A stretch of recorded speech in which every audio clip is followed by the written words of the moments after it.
fait se prépare. doo bàyyi rek ngir yàlla.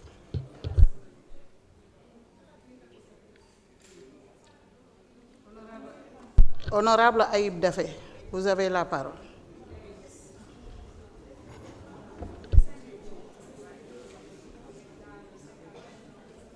Merci Madame la Présidente, Monsieur le ministre de la Communication, des Télécommunications et du Numérique. maa ngi lay nuyu di nuyu say collaborateurs yu fi teew di la jaajëfal di wax rek rapidement par rapport à votre budget par rapport au programme technologie de l'écosystème de la communication.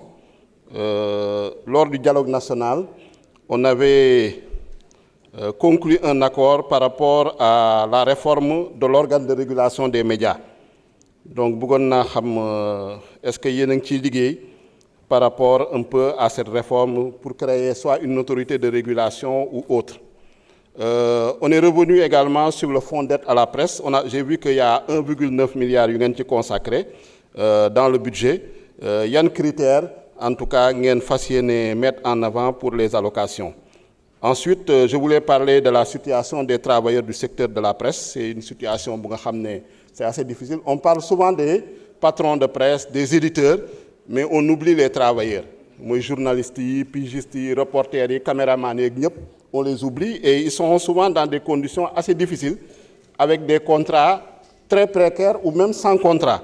Donc, est-ce que vous avez prévu quelque chose sur le plan social?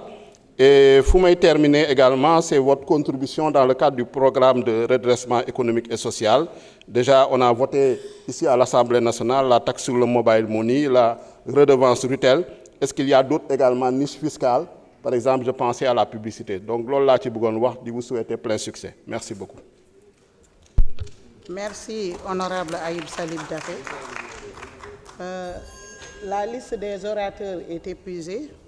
Monsieur le ministre de la Communication, des Télécommunications et de l'économie numérique, vous avez 25 minutes pour répondre les honorables députés. Temps bi def ñu xoj nag.